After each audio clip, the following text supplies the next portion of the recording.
Heygen. To jest nowa aplikacja, którą na pewno już większość z Was zna, którą ja używam. Tutaj jest, nagrywasz swój głos i możesz dodać swojego awatara, który będzie mówił w różnych językach. Naprawdę wyobraźnie, tylko tu brakuje, żeby używać tej aplikacji. Można, tak jak mówię, tłumaczyć sobie w różnych innych językach swój głos. Tak więc bardzo ją polecam i na końcu będzie przykład, w który nagrałem swój głos w kilku językach. Będzie to polski, duński i angielski. Cześć Wam wszystkim. Dzisiaj zaczynam nowy kurs.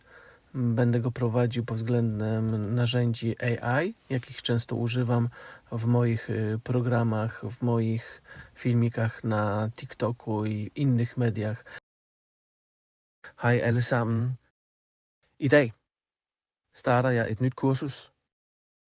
Jeg vil lede det med hensyn til værktøjerne AI, som jeg ofte bruger i mine programmer, i mine videoer på TikTok og andre medier.